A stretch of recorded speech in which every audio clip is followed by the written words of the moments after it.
গণহত্যার পাহারাদার সেই র্যাব কর্মকর্তার বিরুদ্ধে হত্যা মামলা। কালবেলার খবর, গণহত্যার পাহারাদার সেই র্যাব কর্মকর্তার বিরুদ্ধে হত্যা মামলা। র্যাব যদিও তাদের আয়নাঘর ছিল, তারপর টর্চার সেল ছিল, এই ব্যাপারে তারা স্বীকারোক্তি দিয়েছে এবং ক্ষমাও চেয়েছিল র্যাবের ঊর্ধ্বতন কর্মকর্তারা। এবার একটা খবর, কালবেলার খবর, সেটা হচ্ছে গণহত্যার পাহারাদার সেই র্যাব, মানে জুলাই গণহত্যা, সেই হত্যার পাহারাদার ছিলেন একজন র্যাব, সেই র্যাব কর্মকর্তার বিরুদ্ধে হত্যা মামলা। বিস্তারিত পড়ি।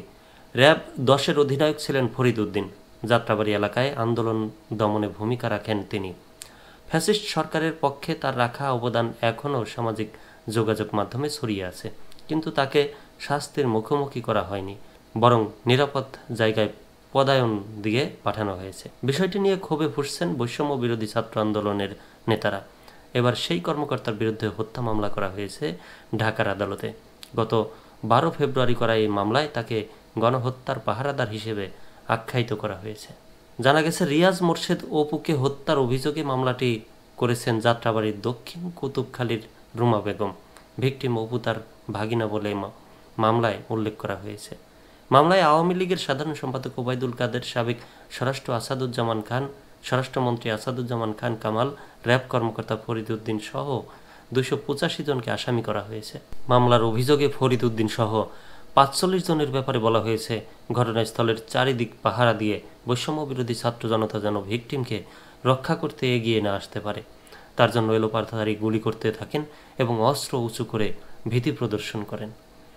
ঢাকার মেট্রোপলিটন ম্যাজিস্ট্রেট মোহাম্মদ মিনহাজুর রহমান ইতিমধ্যে মামলাটি আমলে নিয়েছেন।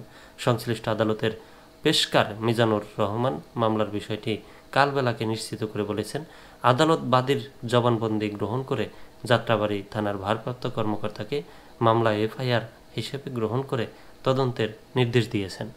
জানা গেছে, 5 আগস্টের পট পরিবর্তনের পর র্যাব 10-এর অধিনায়ক ফরিদ উদ্দিনকে ডিআইজি এপিবিএন হিসেবে পদায়ন করা হয়েছে।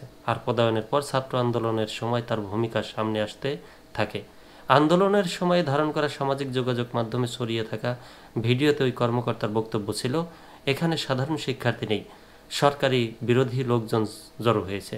তিনি আরও বলেন, আমরা যদি প্রাণহানি ঘটাই তাহলে এখানে ক্লিয়ার করতে 10 মিনিটের মতো সময় লাগবে। বৈষম্য বিরোধী আন্দোলন দমাতে সামনের সারিতে থাকা এই র্যাব কর্মকর্তা পট পরিবর্তনের পর ভুল পাল্টাতে থাকেন। গত 15 সেপ্টেম্বর তাকে পার্বত্য জেলাগুলোয় এপিবিএনের সিও হিসেবে পদায়ন করা হয়। এতেই চটেছেন জুলাই আন্দোলনের নেতারা।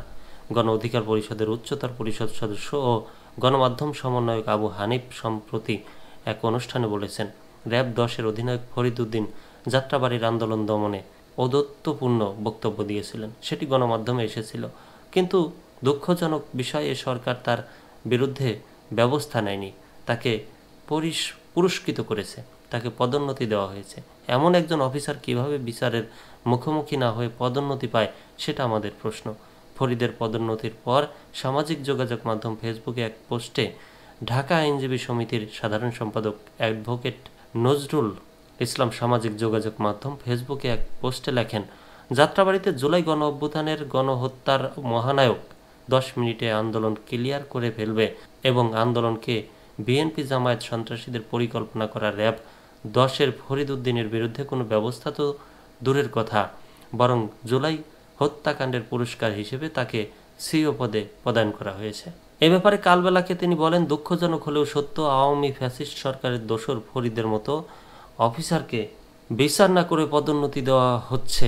এদিকে মামলা দায়ের ও স্বাস্থ্য নেতাদের ক্ষোভ প্রকাশের পর থেকে ওই কর্মকর্তা তার কার্যালয়ে গড় হাজির রয়েছেন বলে জানা গেছে। চেষ্টা করেও এসব অভিযোগের ব্যাপারে ফরিদ উদ্দিনের বক্তব্য নেওয়া সম্ভব হয়নি।